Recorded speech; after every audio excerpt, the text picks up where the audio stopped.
Agradezco de verdad la oportunidad de hablar de esta enfermedad. Estamos dentro del grupo de los apicomplexa. Algunas características que ya hemos mencionado previamente para el grupo aplican para Toxoplasma gondii. Es un apicomplexa. Todos los estadios invasivos tienen ápice complejo y con él van a intentar, y de hecho lo logran, penetrar, invadir la célula, porque es un parásito estrictamente intracelular. Debe vivir dentro de ese espacio porque si no muerde Helga. Así que, ¿qué es lo que sucede en el ciclo de vida? Y quizá en esta diapositiva me voy a detener un poco más que en el resto, porque me interesa que se entienda bien lo que sucede. Hemos hablado que los apicomplexa, además de tener esa estructura que les sirve para invadir las células, también cumplen un ciclo vital particular en el que se mezclan dos fases asexuales de reproducción con una fase sexual. ¿Dónde sucede todo esto? En el intestino de los felinos. Bien, la familia Felidae incluye a todos los animales que tienen bigotitos largos, 4 patas, una cola. Pero nosotros en nuestra vida diaria tenemos contacto con el gato. Pero en realidad todos los miembros de la familia Felidae, leones, panteras, tigres, incluidos los gatos, son hospederos definitivos y a la vez intermediarios de Toxoplasma gondii. ¿Qué quiere decir esto? Bien, el esquema, como digo, utiliza a un gato para explicar el ciclo vital, pero en realidad aplica a todos los felinos. El gato se infecta, no voy a decir cómo, aún, pero lo va a hacer por vía oral. Cuando se ha infectado, el estadio invasivo, porque puede variar ese estadio invasivo, llega al epitelio intestinal y allí empieza una primera reproducción. Algunos de los merozoitos que se van a producir van a invadir macrófagos tisulares y pueden por vía hemática llegar a prácticamente cualquier tejido del gato. En esos tejidos, ese estadio que va dentro del macrófago, que es un estadio de multiplicación muy rápida, o sea, muy prolífico, puede alcanzar tejidos y ubicarse en ellos e iniciar una infección crónica, una infección de por vida en los tejidos del gato.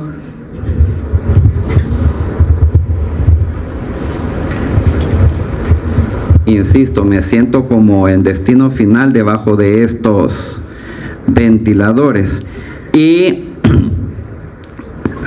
a ustedes les podrá parecer complicado el ciclo, y de hecho lo es. Pero me resulta más complicado explicarlo o intentar explicarlo cuando los veo tan excitados. Ya saqué. Entonces, porfa, bájenle para que no les diga algo que no es, que lo pregunten en el examen y que digan esto no lo dijo o esto no es así, porque probablemente lo dije mal.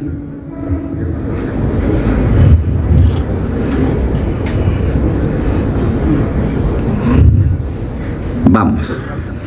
Decía que en los macrófagos tisulares en el epitelio intestinal va a haber una primera reproducción. Esa primera reproducción dentro de ese tipo celular va a ser muy activa porque se han formado trofozoitos, porque son trofozoitos que reciben el nombre particular de zoitos. Taquicardia, ¿qué les dice?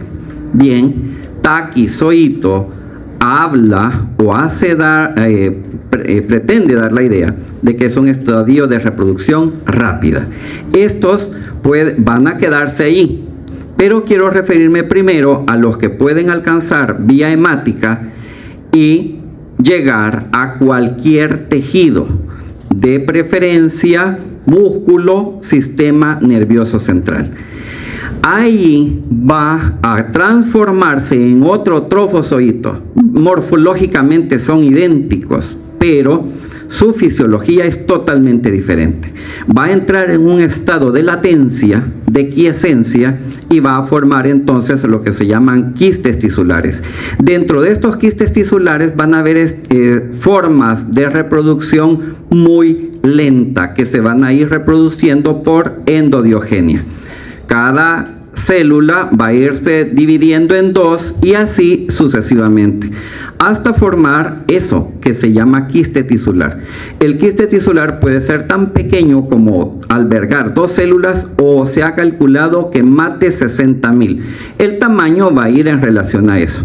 Y hay algo muy importante con este estadio, y es que no solo va a asegurar la infección, la infección crónica y la supervivencia del parásito, sino que eventualmente va a estar liberando bradizoitos al sistema, y esto va a ser suficiente estímulo para que haya una respuesta inmune que característicamente va a ser de tipo protector.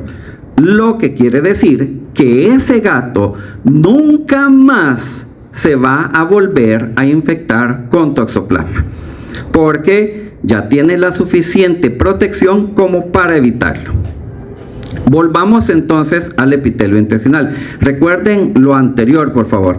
Volvamos al epitelio intestinal. En él se va a dar la siguiente fase de reproducción sexual y además la formación de gametos. Los gametos se van a unir, van a formar un cigoto, esto siempre dentro del epitelio intestinal, y este cigoto se va a cubrir con una capa gruesa de polisacáridos que le va a dar protección similar a la que le da la pared a un quiste normal.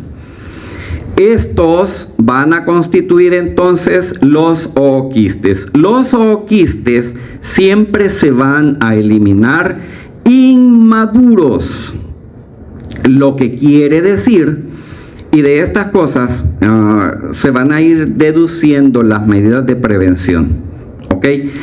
Estos ooquistes inmaduros que tienen que caer al suelo a madurar no son directamente infectantes. Por lo tanto, no hay o no interviene ningún mecanismo directo de contaminación. En pocas palabras, un ejemplo: se pueden tomar una horchata de caca de gato y aunque sea una porquería, no se van a infectar de toxoplasmosis. Ni ustedes ni ningún otro gato. ¿Cómo va a ser la situación? Ese ooquiste tiene que caer al medio ambiente y madurar. Por supuesto, aquí hablamos de que que el parásito como tal está distribuido en todo el mundo, es cosmopolita, y la toxoplasmosis por consecuencia también lo es. Pero es prevalente en algunos lugares tropicales y subtropicales donde las condiciones del medio ambiente permiten el desarrollo del ooquiste. Si hay demasiado calor, si hay demasiada radiación solar o si hay demasiado frío, ese ooquiste se va a destruir. Y se llama ooquiste, no quiste, porque el prefijo o tiene o hace la alusión a que viene de una fase sexual de reproducción. Entonces, decirle quiste a ese ooquiste sería tan equivocado como llamarle huevo, cuando son los helmintos los que los producen. Bien, si tiene las condiciones de temperatura, aireación, o sea, presión de oxígeno, protegido de la radiación ultravioleta, etcétera, ese ooquiste va a madurar y va a formar esporozoitos. Para eso van a tener que pasar suficientes días como para que las heces desaparezcan del medio ambiente.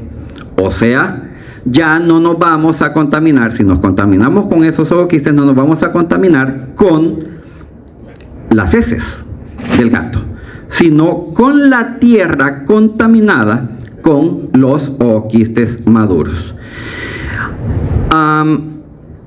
Bueno, a eso se refiere lo de esporogonía exógena. Pueden pasar varios días o sea, la esporogonía, la maduración del ooquiste tiene que ser en el medio ambiente, por eso es exógena. Dice allí que es isosporoide, esto no les interesa tanto a ustedes, pero es un dato bonito si ustedes se ponen a revisar cacas de gato al microscopio. Van a encontrar, cuando se refiere a toxoplasma, ooquistes un tanto elípticos con 2 esporoquistes y cada uno con 4 esporozoitos. Bien,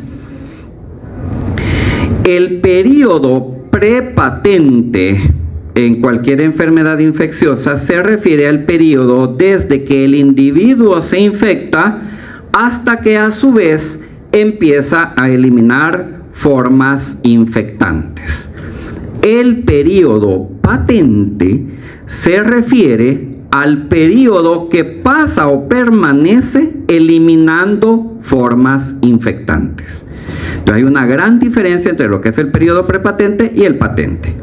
Quiero referirme a este detalle en particular porque hay una gran ignorancia de veras del ciclo vital y esto es origen de un montón de falacias y de actitudes que no corresponden, principalmente cuando hablamos de el control de la toxoplasmosis. Entonces, este gato que sufrió el ciclo sexual dentro de su intestino y elimina ooquistes, ese periodo va a ser, en algunas referencias dicen 14 días, hay alguna referencia que lo estira a 3 semanas. Cualquiera que sea el caso, el periodo patente, o sea, el periodo en el que el gato va a eliminar ooquistes y por lo tanto es epidemiológicamente importante, solo va a durar máximo 3 semanas. Después de esto, su inmunidad protectora que ya ganó con la primoinfección va a evitar que alguna vez en el resto de su vida, que dicen que pueden ser 16 años, no lo sé porque no me gustan los gatos, al parecer aquí todos son devotos de los gatos porque, en fin, ese gato solo va a ser infectante un periodo muy corto de su vida. Tengan esto en su cabecita, por favor. De aquí depende, o sea, la ignorancia de esto hace que se aplique cada medida de control que no vale, pues. Entonces, los ooquistes esporulados maduros pueden ser infectantes para otro gato y allí se cierra el ciclo. Como las formas sexuales se han producido en el gato, pero también las fases asexuales, el gato es a la vez hospedero definitivo e intermediario. Por eso no hacemos diferenciación y decimos que los felinos son los hospederos naturales de Toxoplasma gondii. Y allí podría acabar la situación y no nos interesaría más si no fuera que estos ooquistes esporulados que están en la tierra son directamente infectantes para prácticamente cualquier animal de sangre caliente. Aquí excluimos reptiles, pueden comer ancas de rana, culebra, tortuga, todos los animales de sangre fría, garrobo, no van a alojar a toxoplasma, pero de ahí todos los animales de sangre caliente. Enumeren algunos, o sea, todos los que se les ocurran, incluidas las aves. Hago especial énfasis en las aves porque estas son especialmente refractarias para algunas enfermedades por tripanosomátidos, no son reservorios de, pero aquí tanto las aves, cerdos, cabras, caballos, reses, Cualquier animal que haya servido para la alimentación humana, cualquier animal de sangre caliente que haya servido para la alimentación humana es susceptible de tener quistes tisulares y por lo tanto infectar a otros animales. Aquí hago la aclaración que esta gran diversidad de animales solo pueden alojar las formas asexuales, nunca la fase sexual. Por lo tanto, solo el gato va a eliminar ooquistes. ¿Estamos? Bien. En esta serie de animales de sangre caliente está incluido el humano. Por lo tanto, todos estos animales, incluidos nosotros, podemos desarrollar, y de hecho es lo que sucede, desarrollamos quistes tisulares. Y aquellos que nos infectamos o tuvimos contacto alguna vez con Toxoplasma gondii, que puede ser más de un tercio de los que estamos en este salón, en este auditorio, vamos a tener el parásito de por vida. O sea, tenemos infección crónica con Toxoplasma gondii. ¿Esto es bueno o malo? Intentaré dar respuesta a esto más adelante. Bien. En su fase de reproducción rápida, o sea, en su forma de taquizoito, Toxoplasma destruye las células que infecta. Son altamente proliferativos en esta fase. Por lo tanto, dependiendo del tejido que infecta, se pueden observar diferentes signos y síntomas cuando la forma clínica aguda aparece. Que lo común, lo normal es que no aparezca. Y entonces, ¿de qué diablos estamos hablando? La toxoplasmosis aguda, que es o sucede en un pequeño porcentaje de la población infectada, es en la mayoría de los casos de un curso benigno. Ni siquiera nos dimos cuenta cuando nos infectamos con Toxoplasma gondii. ¿Es bueno o malo? Vaya, empecemos a responder. Es bueno porque, como acabo de decir, confiere la infección primaria, pues confiere inmunidad protectora y nunca más nos vamos a volver a infectar. Y entonces, ¿para qué diablos hablamos de esto? ¿Por qué nos ocupa estar aquí?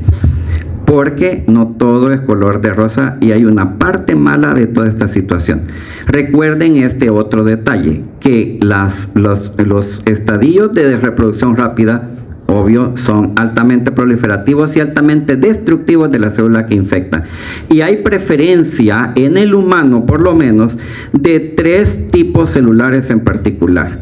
Ojo, sistema nervioso central y músculo estriado, que puede ser esquelético o cardíaco, ustedes ya lo saben. Estos 3 tipos son particularmente susceptibles a la destrucción, pero como puede infectar casi cualquier célula, bueno, es que infecta cualquier célula nucleada. Vamos, otros parásitos intracelulares tampoco pueden infectar únicamente glóbulos rojos. ¿De qué manera entonces nos podemos infectar los humanos? Ingiriendo los ooquistes maduros que están en la tierra, contaminando alimentos que se ingieren crudos y que provienen de la tierra. Una medida de prevención sería lavar muy bien, desinfectar todas aquellas cosas que se comen crudas y que provienen de la tierra y que probablemente pudieron estar contaminadas con. Luego, aunque parezca ridículo, insisto, lo he dicho en algún otro momento, las abuelas son muy inteligentes, que no los barelle la tormenta. Cuando viene ese ventarrón o vienen los vientos de octubre, todos se sienten contentos porque la brisa los refresca, pero puede levantar polvo. que es aspirado y en el que pueden viajar los ooquistes. Por lo tanto, la vía inhalatoria es una vía también posible de contaminación con. Pero la principal y la más eficiente forma de transmisión es el consumo de carne cruda o mal cocida de prácticamente cualquier animal de sangre caliente. Y es por eso que casi 1/3 de la población mundial está infectada con Toxoplasma gondii, porque se contamina ingiriendo la carne de todos estos animales que lleva quistes tisulares.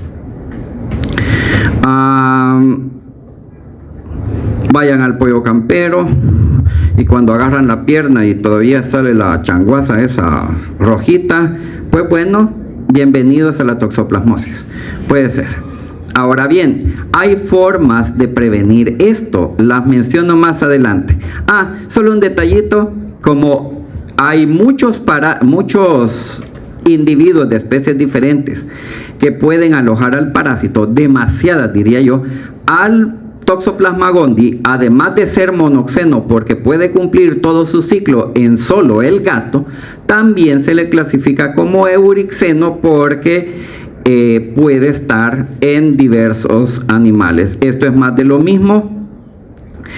Si quisiéramos abreviar la forma de infección, decir carnivorismo sería la forma más eficiente. ¿Cómo un humano podría transmitir la infección a otro humano?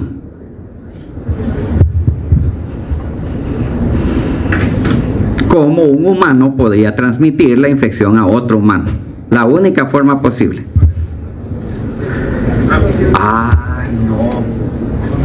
No era la única forma posible. Yo estaba pensando en canibalismo, pero no, tiene razón. Y es que probablemente lo vio acá. Hay más formas, pero una transmisión indirecta puede darse porque en macrófagos esos taquizoitos pueden durar más de 2 meses en sangre citratada, y la sangre, la unidad transfusional que se almacena en los bancos de sangre para considerarse apta para la transfusión debe tener menos de 1 mes y dura 2 meses. O sea, si hay macrófagos infectados en esa unidad de sangre, el periodo hábil que tiene esa unidad es suficientemente largo como para mantener al taquizoíto, y por supuesto se puede transmitir además de la forma natural a través del gato. Pero aunque no lo crean, y con la gran cantidad de gatos que hay, se ha calculado que, si bien es cierto, este es un individuo importante porque en ellos se mantiene el parásito por el desarrollo de la fase sexual, no son tan infectantes como lo es consumir carne de cualquier animal, incluidas aves. Y por último, los quistes tisulares. Aquí entraría el canibalismo en el caso de los humanos, pero aunque oigan decir, hey, ayer me comí a fulana, no se la está comiendo a mordidas. Y eso no favorece no favorece la infección, o sea, no tiene nada que ver. Ahora, sí por razones culturales, sí porque se les pegó la regalada gana, sí porque leyeron que había una receta que les apeteció y esa receta incluye el ingrediente de carne cruda, sometan esa carne a ciclos de congelación, descongelación, a salación, a acidez, a desecación.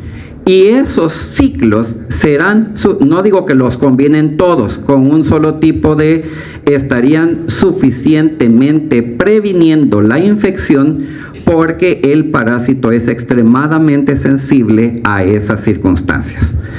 Échenle sal, échenle sal, sálenla, oréenla, échenle jugo de limón, corten las lascas. En Italia se comen las lascas de caballo crudo, de carne de caballo crudo.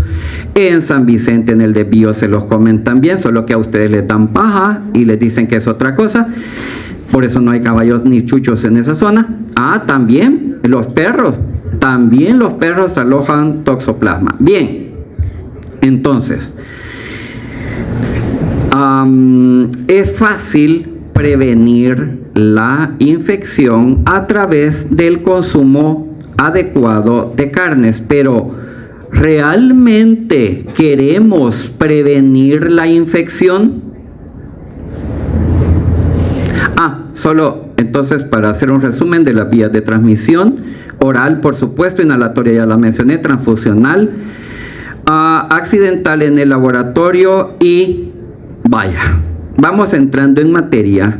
Y aquellas mujeres en edad gestacional, o sea, que están gestando, pueden transmitir el parásito a su bebé a través de vía transplacentaria. Y por supuesto, alguien que recibe trasplantes de órganos sólidos o también de médula ósea puede recibir el parásito y primo infectarse.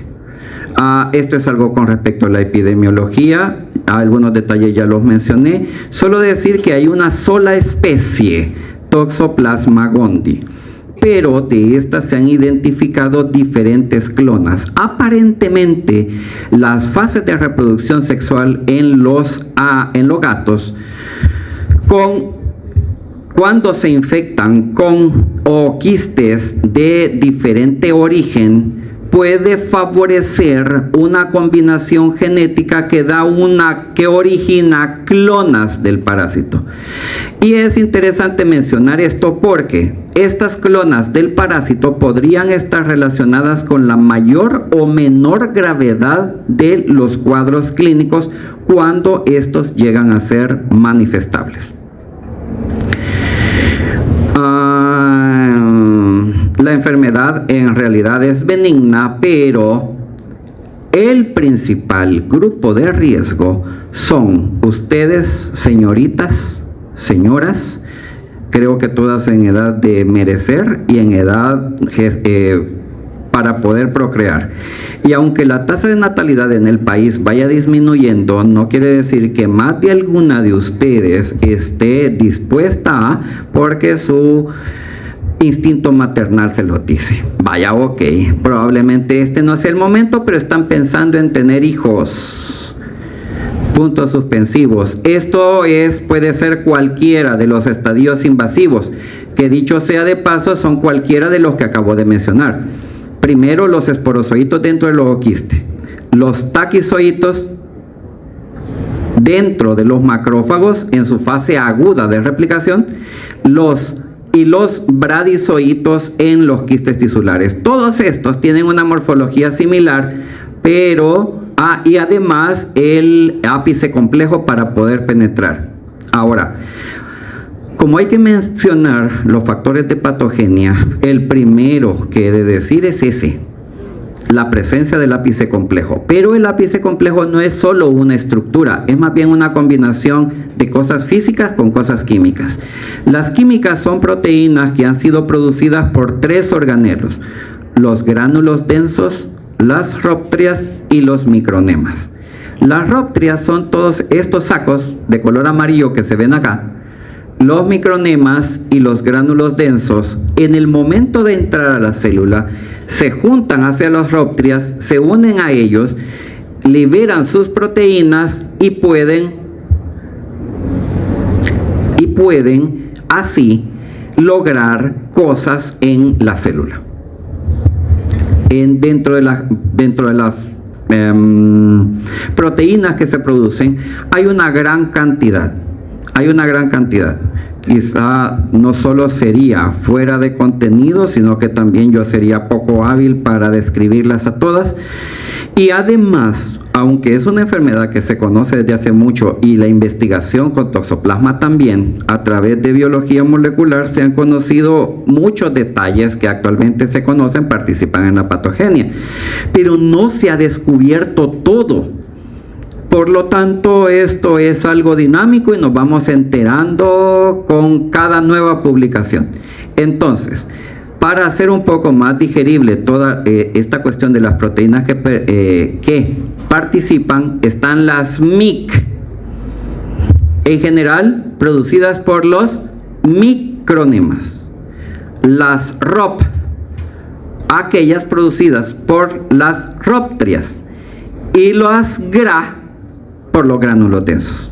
La nomenclatura tiene alguna lógica. Dentro de cada una de estos grupos hay diferente cantidad que se van conociendo, pero en general podríamos decir que las MIC funcionan como adhesinas.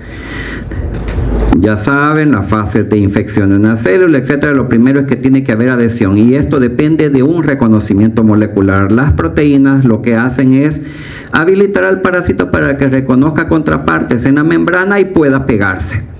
Las róptrias van a impedir la apoptosis una vez que estén dentro y van a convertir al parásito, a la célula y los organelos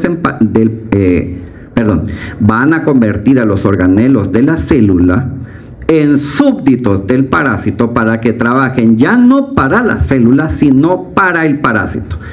Y las GRA van a, una vez que todos los organelos estén trabajando para mantener al parásito, las GRA lo que van a hacer es establecer canales para que, además de que estén trabajando por energía para el parásito, entren suficientes nutrientes al parásito. Entonces, la célula va a estar súbdita, esclava del parásito.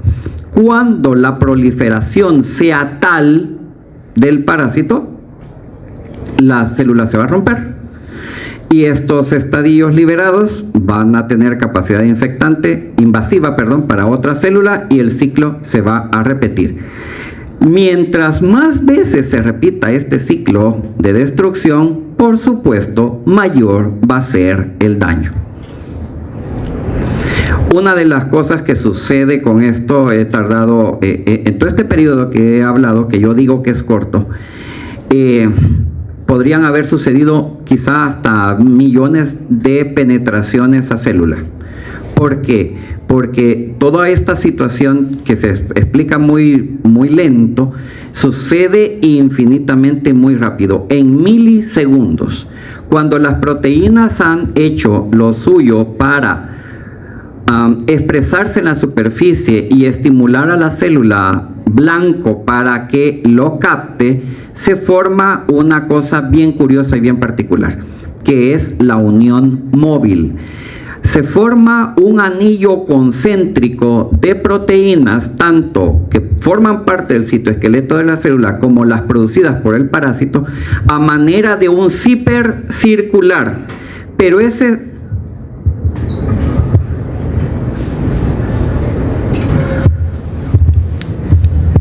ese círculo se despega en la medida que el estadio invasivo va penetrando. Y eso es lo que intento ejemplificar acá. Esta unión, que es concéntrica, permite que el parásito entre, y que se vaya formando en el espacio intracelular un fagosoma. No es un fagosoma, porque no estamos en un proceso de fagocitosis normal, sino que una vesícula alrededor de ese estadio.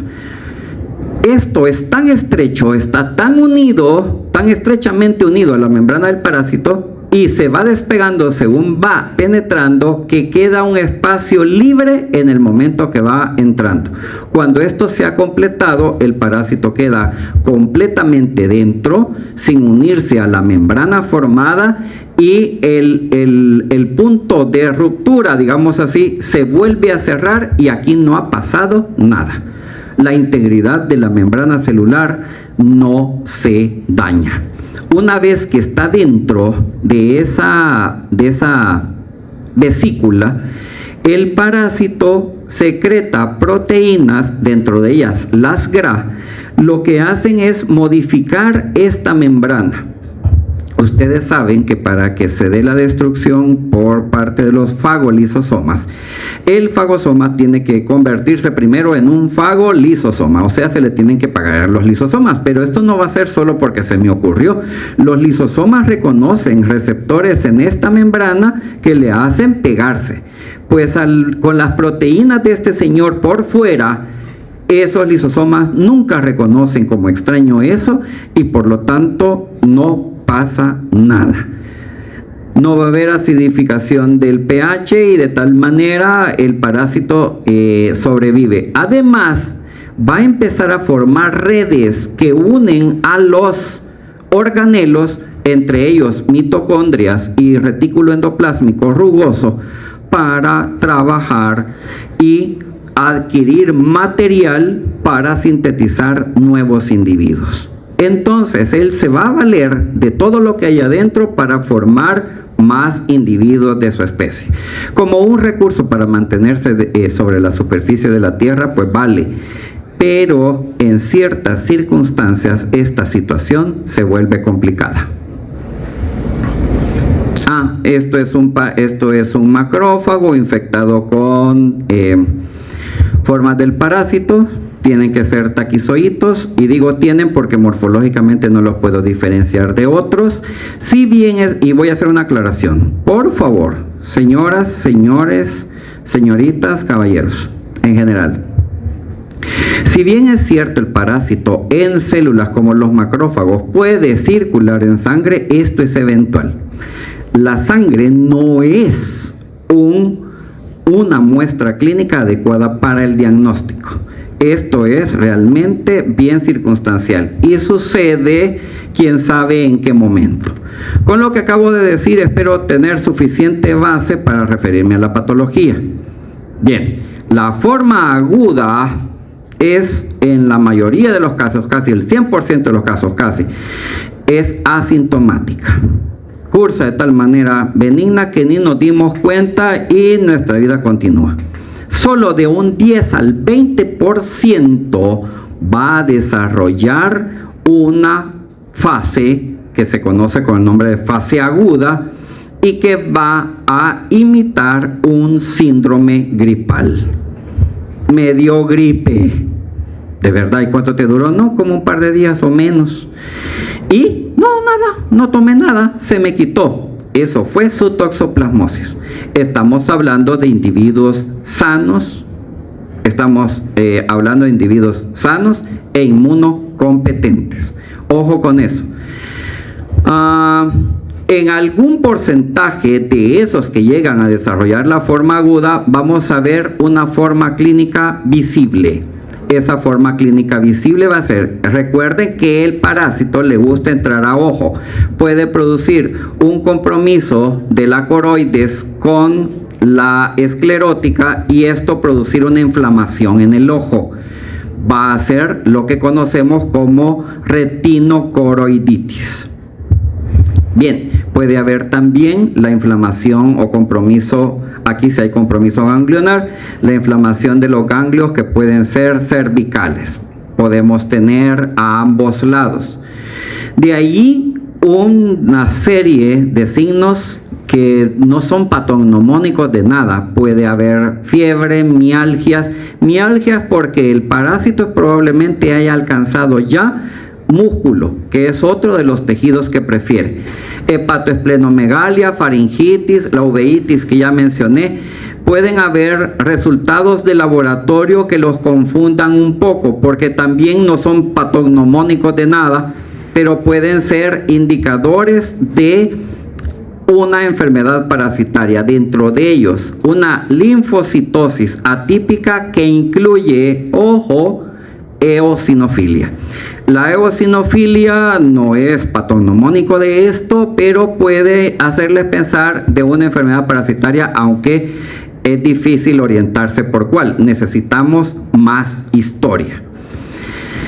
Cuando usted haya padecido esto, que dicho sea de paso, no se complique con el tratamiento porque de seguro le va a dar acetaminofén para la fiebre, pero no le va a dar lo que necesita o sea, el trimetoprim sulfametoxazol que necesita para combatir al parásito. Pero como esto va a cumplir un ciclo y va a desaparecer, la mayoría de estos individuos que presentan este síndrome gripal, este cuadro clínico similar a una mononucleosis, no van a necesitar tratamiento. De seguro lo va a mandar con acetaminofén a su casa y se le quitó todo. Ni el paciente ni el médico supieron que era toxoplasmosis, pero el paciente va a quedar adorándolo porque va a decir, es muy buen médico.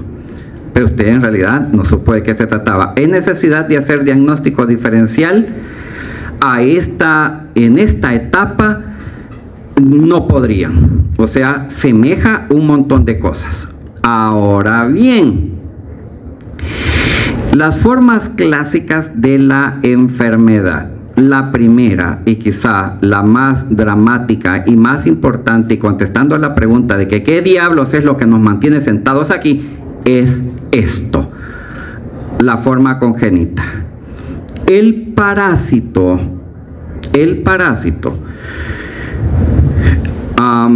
cuando sucede la primoinfección en una mujer embarazada, tiene la capacidad de atravesar la placenta y llegar a los tejidos en formación. Los tejidos no solamente son susceptibles son friables, pues, porque son pequeños, se está formando, sino que también hay dentro del útero una serie de hormonas y factores de crecimiento necesarios para estimular el desarrollo del feto. Pero estos mismos elementos se vuelven a favor del parásito, quien es estimulado a su vez a reproducirse más. Por lo tanto, va a penetrar todas las células nucleadas que encuentre. Y por supuesto, los daños al feto, porque les dije que eran altamente proliferativos y destructivos de tejidos. Las células que se van destruyendo van a ir mermando la capacidad de desarrollo e incluso la vida del bebé en formación. Esto va a hacer que si la mujer se infectó por primera vez con Toxoplasma gondii, en los primeros días le acababan de decir que y se fue a celebrar el pollo campero y se comió una pieza cruda y se infectó con Toxoplasma.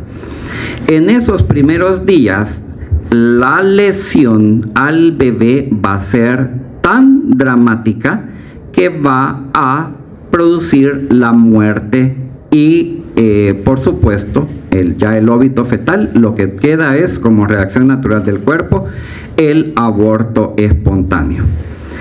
Si esto, lo de la infección, sucede en edad gestacional más avanzada, cuando el bebé ya está formado, pero todavía está en desarrollo, el bebé puede nacer con lo que se conoce como triada toxoplásmica, que es la forma más, exceptando la anterior, porque el bebé ya está muerto, pero teniendo el bebé vivo, la forma más grave de la toxoplasmosis congénita es esta, la que se manifiesta con la triada toxoplásmica. ¿Qué es eso? El parásito tiene predilección por tres tipos. Puede penetrar cualquier célula nucleada, pero tiene predilección por tres tipos celulares diferentes. Y por eso invade, les dije, ojo, sistema nervioso central y músculo esquelético. Bien. El bebé puede nacer con corioretinitis o retinocoroiditis, o con ceguera total, dependiendo del daño que haya. Luego, el parásito alojado en el sistema nervioso central, yo dije, no, que el parásito hace esto y toda la cosa. Pero bien, el proceso de salud de enfermedad es algo complejo y no se trata, y yo hablo aquí en este caso en particular, he hablado solo de un individuo, de un componente de ese proceso. También está el sistema inmune. El sistema inmune tiene que hacer lo suyo e intenta hacerlo. Algunos de estos parásitos que están en desarrollo son destruidos. Pero cuando esto sucede en el sistema nervioso central, alrededor del tejido dañado que tenía el parásito y que se destruyó, se va a ver una curación. Pero esa curación va a ser por calcificación. Implica que el parásito se destruyó, pero el tejido alrededor se calcificó. En el cerebro, una calcificación cerebral no nos va a llevar a ganar el premio Nobel de nada. ¿Ok? Y dependiendo de la zona afectada, de la zona del cerebro afectada, van a haber diversas manifestaciones como consecuencia de las calcificaciones cerebrales. Y estas manifestaciones van a ser de tipo motor o de tipo cognitivo. O sea, aprovechen, hay para llevar, ahí hay un montón de cosas. Pueden hacer con diferente grado de retardo mental, por decirlo menos, para decirlo más breve. Pueden hacer con imposibilidad para moverse, etc. Bien, la afectación a este nivel también puede romper la barrera hematoencefálica y dañar la arquitectura normal, de tal manera que el líquido cefalorraquídeo no alcanza a la médula, no alcanza a drenarse por donde debe hacerlo y se va acumulando en ese espacio, lo que produce la hidrocefalia. Además de estos signos que constituyen la triada, puede haber, si se afecta músculo esquelético, deformaciones a todo nivel, deformaciones pues graves.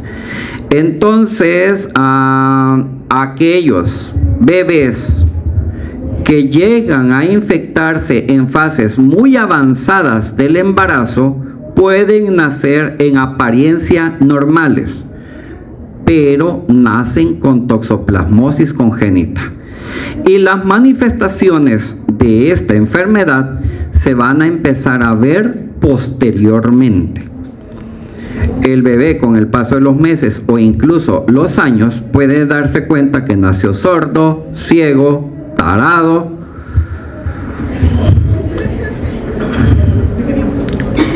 con algún tipo de problema en el desarrollo cognitivo, etc. Además, entonces,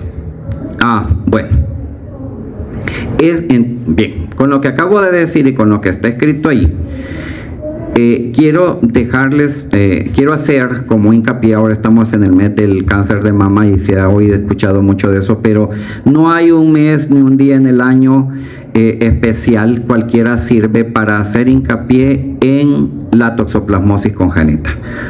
Si ustedes, y se lo digo a todas las mujeres en este auditorio, de verdad, si se quieren y quieren desde ya a sus futuros hijos, por los clavos de Cristo, háganse una determinación de anticuerpos y averigüen si ya entraron en contacto con el parásito.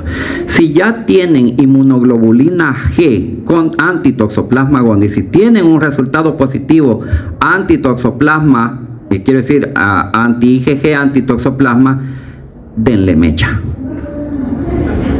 Háganlo. Si no, reconózcanse como población de riesgo. Y es aquí donde inicia las medidas de prevención. Una medida de prevención de la toxoplasmosis congénita en población de riesgo que acabo de decir, ¿cuál es? Pues entonces váyase ya al pollo campero. Agarre un bistec crudo y ensártelo en una paleta y cómaselo como paleta. Inféctese. O prevenga la infección. Pero en el momento que usted, señora, señorita, sabiendo que no ha tenido contacto con el parásito antes, se embaraza, en ese momento entra la prevención de la infección a toda costa, si no quiere tener esto como consecuencia. Ahora, por lo tanto, el control o la determinación de anticuerpos, la determinación si una mujer es susceptible de padecer toxoplasmosis y por lo tanto originar toxoplasmosis congénita, debería ser parte de un control prenatal. Y esta es una medida de prevención de la toxoplasmosis, pero congénita, que es a leguas, por mucho, la forma más grave de la enfermedad. En adultos inmunocomprometidos se dan otras formas clásicas de la toxoplasmosis, como la meningoencefalitis toxoplásmica y la toxoplasmosis ocular. Ahora, decía yo, me preguntaba a sí mismo, dejaba la pregunta en el aire hace un rato de ¿será bueno o malo estar infectado con toxoplasma? Bueno para las mujeres porque tienen carta libre, tienen la Fornicart con bastante salto. Ahora bien, para hombres y mujeres infectados crónicamente que llegan a experimentar inmunosupresión, existe la posibilidad de desarrollar cualquiera de estos cuadros. Entonces, ¿es bueno? Pues nos da inmunidad protectora, nos protege contra la infección, pero tenemos una bomba de tiempo que puede estallar en el momento en que haya inmunosupresión. Principalmente, y eso que tienen en la cabeza, principalmente pacientes coinfectados con el virus de la inmunodeficiencia humana. Por lo tanto, con este otro grupo de riesgo hay otras medidas de prevención aplicables. Por supuesto, con la meningoencefalitis puede haber un montón de signos meníngeos que ustedes conocen. Hay imagenología relacionada con, pero algo que no he dicho, bueno, lo iba a decir después de esto, pero ya me adelanté. Demostrar al parásito en los tejidos es extremadamente difícil. Por lo tanto, lo que va quedando como opción para determinar no solo clínicamente, sino también a través del laboratorio, es la serología. La determinación de anticuerpos. Por eso desde el principio comencé con la historia del gato, que una vez infectado pues va a generar anticuerpos detectables. Lo mismo va a suceder en el humano. Últimamente se está asociando la presencia de la infección la infección con Toxoplasma gondii en el sistema nervioso central con el aparecimiento de desórdenes neuropsiquiátricos. Actualmente hay bastantes referencias haciendo alusión a que a todos aquellos individuos que tienen la infección crónica son más susceptibles de padecer Alzheimer, entre otras cosas. Pero esa es una tendencia actual. No voy a referirme tanto a eso. El diagnóstico. Ustedes pueden enviar cualquier líquido de derrame, cualquier líquido obtenido por paracentesis, líquido amniótico, humor vítreo, líquido cefalorraquídeo, etc. Cualquier líquido al laboratorio con la pretensión de encontrar los taquizoitos de Toxoplasma gondii. Pero como les dije hace un momento, probablemente solo en líquido amniótico de una mujer en edad gestacional muy temprana podría encontrarse una cantidad de estas formas del parásito en cantidad suficiente para ser detectables a través de estos métodos, porque los métodos de microscopía tienen su sensibilidad. Si hay muy pocos no se van a detectar, pero lo que se hace con esos líquidos es hacer un frotis, teñirlo con ginza y intentar buscar. Si ustedes o el cirujano toma una biopsia, se puede hacer histopatología y la tinción de rigor en esa área del laboratorio es la hematoxilina eosina, aunque se pueden hacer otros. Del macerado de esa biopsia o del sedimento de esos líquidos, como dije, cualquiera que ustedes puedan mandar al laboratorio, se puede hacer inoculación intraperitoneal en animales. Ahí sí va a haber una reproducción exagerada de taquizoitos dentro de los macrófagos que se generen en el peritoneo, pero tiene el gran inconveniente de que no todos los laboratorios, es más, solo los laboratorios de investigación creo que tienen disponibilidad de roedores de laboratorio como para poder hacer este examen. hallar al parásito va a ser confirmatorio de toxoplasmosis, pero como no se puede, entonces lo que nos queda es hacer algún método serológico, y esta es otra cosa importante que quiero mencionar. Espero tener suficiente tiempo para hacerlo. Bien, ¿cuál es el marcador de infección crónica con algo? El anticuerpo marcador de infección crónica con algo. La inmunoglobulina G. ¿Y el marcador o inmunoglobulina que indica que hay una infección aguda? M. Aunque la M no es única, es la más conocida, la más famosa, pero hay otras.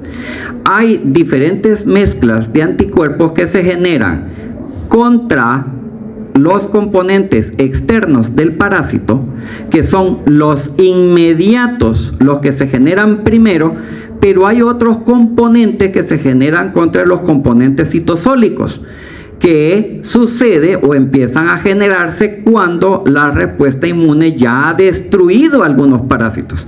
Pero para que eso suceda, tiene que haber pasado algún tiempo, y tiene no solo y necesita más tiempo para que ese nivel vaya subiendo. Entonces, contra los componentes externos se van a producir anticuerpos principalmente de tipo IgM, pero vean ahí hay IgE e IgA. Por lo tanto, en el mercado ustedes podrían encontrar kits comerciales que hacen determinación de todos esos componentes. Que no les extrañe, van a ver. Pero y también, por supuesto, kits comerciales para la detección de inmunoglobulina G. Bien, eso es una curva de desarrollo o de elevación de anticuerpos. ¿Qué quiero decir con esto? En la práctica he observado mucho más de lo que yo quisiera, que un médico, cuando tiene sospecha clínica de una toxoplasmosis, le indica a la señorita principalmente, una determinación de IgG. IgG sola y solo una vez. ¿Qué puedo decir ante esto? En esta curva yo he dibujado dos líneas discontinuas, allá y acá. Vean, intenta demostrar, sigan la línea que corresponde a IgG. En esta gráfica, aquí vamos a encontrar concentración de anticuerpos y tiempo. Allá es 10 años y aquí es 2 semanas después de la infección.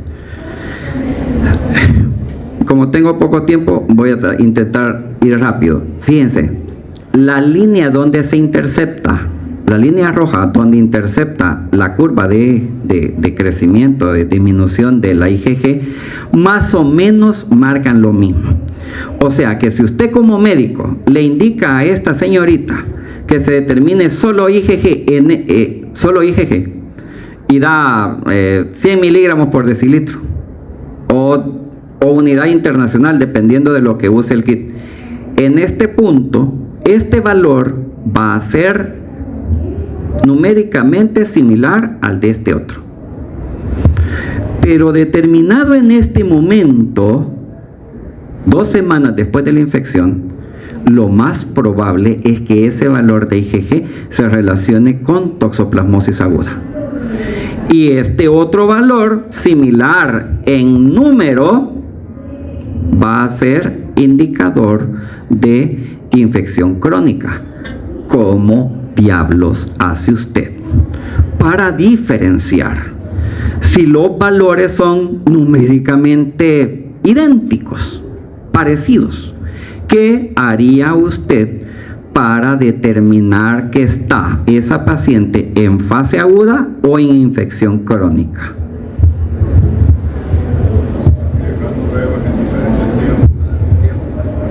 Hacer un monitoreo, dejar esa determinación y combinada IgG, IgM, cada 2 semanas para hacer un monitoreo de la curva de crecimiento de esos anticuerpos.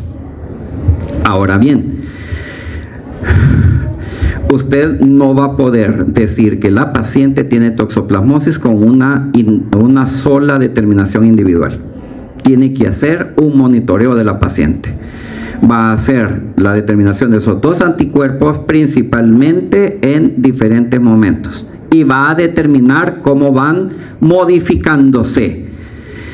Si en el primer valor, en la primera determinación, veamos algunos ejemplos y si me han captado la idea. En la primera determinación, la señorita tiene un valor positivo de IgG y no hay IgM.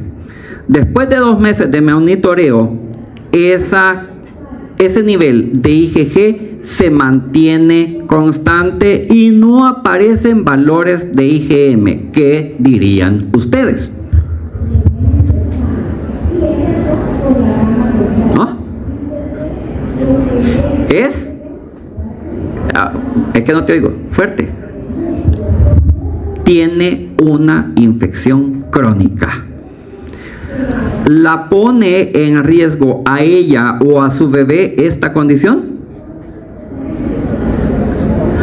No, porque ella tiene protección y se la va a pasar, por lo menos momentáneamente, a su bebé. Determinar antes del embarazo o en las primeras etapas del mismo que la mamá tiene infección crónica no es un factor de riesgo. Por eso les digo, ahorita, sin prisas, miren, no lo está pensando, pero celebró el año nuevo así, comiendo carne cruda. Entonces, y pues sí, determínese antes, conózcase, sepa de verdad el riesgo en el que está o las posibilidades que tiene de pasar un embarazo feliz. De verdad, de verdad. Bien, otro ejemplo. Tiene IgM, o sea, acaba de llegar a la consulta, inicia el control prenatal, le dejan la IgG, IgG negativa, IgM positiva. Al siguiente control, la IgM se eleva y la IgG aparece. ¿Qué les dice esto? Diga, porque usted es la única que está rezando, es usted. De ahí los demás solo lo están craneando. Está en fase aguda. Bueno, eso es lo que puede sospechar usted. Pero hay otro requisito para que esta curva determinada por los valores de anticuerpos sirva o sea más eficiente, sea de un mejor uso, de mejor utilidad. Y es que a partir de los valores 0 que ustedes obtuvieron durante la primera evaluación, si durante el transcurso de las próximas pruebas, ustedes están repitiendo las pruebas, hay una elevación de por lo menos 4 veces el título original de los anticuerpos, entonces están hablando de 0 conversión. La paciente está en 0 conversión o a 0 convertido, y eso es suficiente dato pues para confirmar la toxoplasmosis aguda. A partir de esto, la señora entra en tratamiento. Afortunadamente hay tratamiento, y también para el bebé que se supone podría nacer con toxoplasmosis congénita. Entonces, una vez pasado el parto, ya la señora no nos interesa tanto, sino que monitorear al bebé quien supuestamente ha nacido con toxoplasmosis congénita.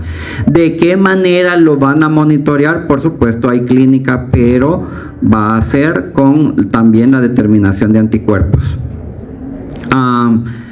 Dije yo, esta señora padeció la toxoplasmosis congénita, la toxoplasmosis aguda ella, y le produjo la toxoplasmosis congénita a su bebé. Acabo de decir algo, ya de ahí la señora no nos interesa. Perdón, no quiero que me acusen con ninguna feminista. Pero quiero preguntar, ¿por qué acabo de decir eso?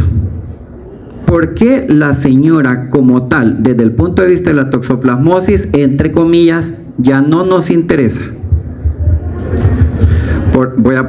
Antes de que respondan, voy a agregar esta otra parte de la pregunta. ¿Podría tener el mismo problema con su segundo bebé o con su siguiente bebé? Entonces la respuesta sería, ¿está en riesgo o no? No. ¿Por qué? Porque esa primoinfección fue suficiente para que generara inmunidad protectora y ya sale de los grupos de riesgo. ¿Qué le van a decir ustedes a la paciente a la que ustedes han determinado que tiene toxoplasmosis aguda durante la infección, durante la gestación, durante su periodo de embarazo? ¿Medidas de prevención son aplicables? Sí, no, ¿por qué? Medidas de prevención. ¿Qué intentan las medidas de prevención? Que no se infecte, ya está infectada. ¿Ya qué? Entonces, apliquen esta misma lógica cuando tengan a su paciente adelante del escritorio y por los clavos de Cristo no le digan, deshágase de sus animales domésticos, porque es a través de ellos que usted adquirió la infección. Deshágase del gato. ¿Por qué no del gato? El gato puede infectar, pero después de esos 21 días, nunca más lo va a volver a hacer. Y si usted se infectó, bueno, espero que no, vea su caso hipotético, pero si usted se infectó a través de ese gato, la misma lógica de lo que me acaban de decir, ¿ya para qué? Ya se infectó. Y a través de ese gato, nunca más se va a volver a infectar, porque ni usted ni el gato van a volver a ser infectantes. Bueno, usted no lo es, el humano no lo es directamente, pero me voy a entender. Por eso, futuros médicos, es importante recordar siempre la biología de los agentes, porque muchas de las patanadas que se hacen allá afuera, y les voy a explicar por qué, para no herir susceptibilidades. Mi primer sobrino murió de eso, y a mi cuñada lo primero que el médico le dijo fue, deshaga, ¿tiene animales? Y ella dijo, hay gatos, hay perros, hasta la lora. Le dijo que con la caspa de la lora se había infectado. Y si así hubiera sido, ¿qué ganaba con eliminar la lora de la casa? Sí, pobrecita, la lora. Son animales longevos, tenía mucho tiempo de estar en la casa, era parte de la familia y se tuvieron que deshacer de ella porque el médico le dijo que esa era una medida de prevención de la toxoplasmosis. Ya no hacemos nada indicándole a una paciente que elimine sus animales domésticos. Y principalmente a aquellos que son diferentes al gato. El gato tendría alguna lógica, pues porque en algún momento fue infectante. Bueno, eso no lo sabemos. Se pudo haber infectado con cualquier otro gato, no necesariamente con el que estaba en la casa. ¿Y qué diablos? ¿Cómo diablos se podría haber infectado? Bueno, sí, buena pregunta. ¿De qué manera podría haberse infectado a través de la lora? ¿No? ¿Besándola? No, besándola no. No, ¿inhalando qué? Inhalando nada. ¿Qué produce la lora? ¿Qué podría tener la lora? ¿Qué estadio infectante podría tener la lora? ¿Cómo? no. O quistes, no. O quistes salen solo en el gato, en los felinos. ¿Qué otra cosa puede tener en sus tejidos? Lo dije, todos los animales de sangre caliente diferentes a los felinos van a desarrollar quistes tisulares. Así que la única forma en que podría haberse infectado con esa lora, a través de esa lora, es comiéndose a la lora y de paso cruda. Suena chistoso, pero las actitudes, las indicaciones que ustedes den como médicos en el ejercicio profesional determinan mucho en la vida de los pacientes. Y no solo a nivel orgánico, sino también emocional. Para decir cómo andan las cosas por acá, este es solo una tabla de información a la que tuve acceso, proviene del Hospital Nacional de la Mujer, antes Hospital de Maternidad. Hay 183 mujeres que en estos meses de ese año se sometieron al control prenatal, determinación de IgG y IgM. De estas, 112 salieron positivas a valores de IgG. ¿Qué les indicaría esto? Así, de manera gruesa, sin mayor interpretación. ¿Cómo fue? Infección crónica. ¿Están en riesgo o no? ¿Quiénes son las que están en riesgo? Las que estarían en riesgo. Las que están en infección aguda, como dije, datos gruesos, este es solo datos así absolutos, pero habría que monitorear cómo se comportan las curvas. Pero así, interpretando a grosso modo esta tabla, las que estarían en riesgo, porque en ese momento tienen elevación de anticuerpos tipo IgM, que son indicadores de la infección aguda, serían esas 10. Ahora, no son muchas en comparación a las 183 pero por una sola, en la que se va a evitar la toxoplasmosis congénita y la muerte de un bebé, o la generación de un individuo tarado. Pues entonces, no, pónganse a pensar en la sociedad a futuro. No solo están curando, están generando o ayudando a que se genere una sociedad más sana. No dije manzana, sino más sana. Ya para ir terminando, entonces no los aburro más. La prueba de Sabin y Feldman es una prueba confirmatoria de una prueba serológica. Como dije, no es la demostración del parásito lo que nos va a llevar al diagnóstico, sino una adecuada interpretación de los niveles de anticuerpos que la paciente o el paciente en general forme.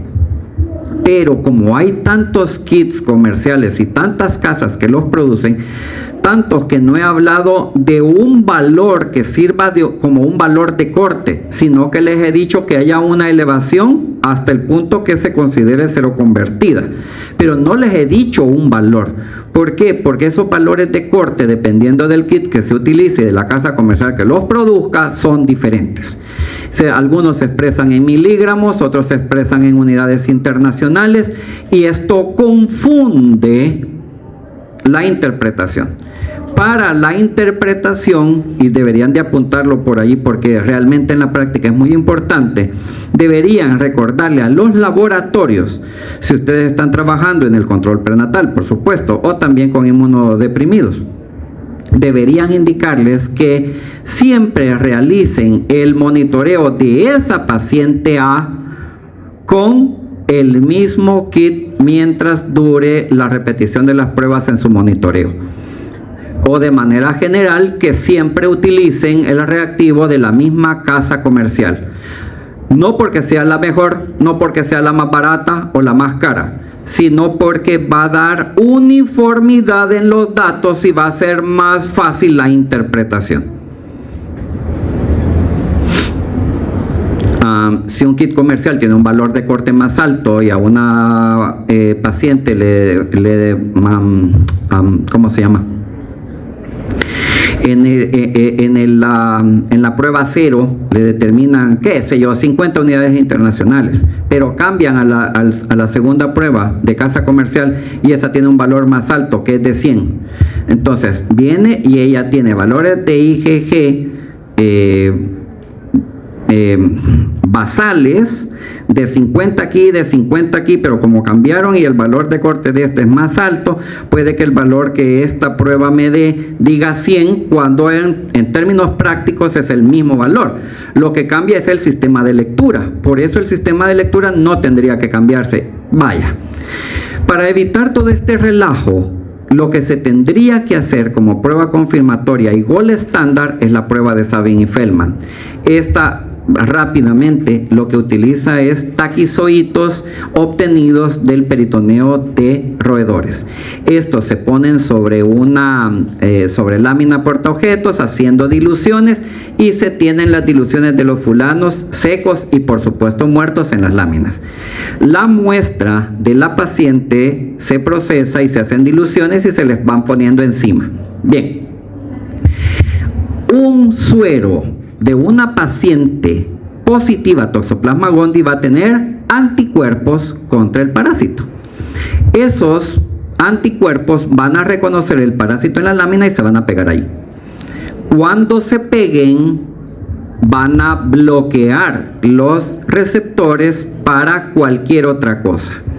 Bien, la otra cosa que en la prueba se va a agregar es un colorante, el azul de metileno.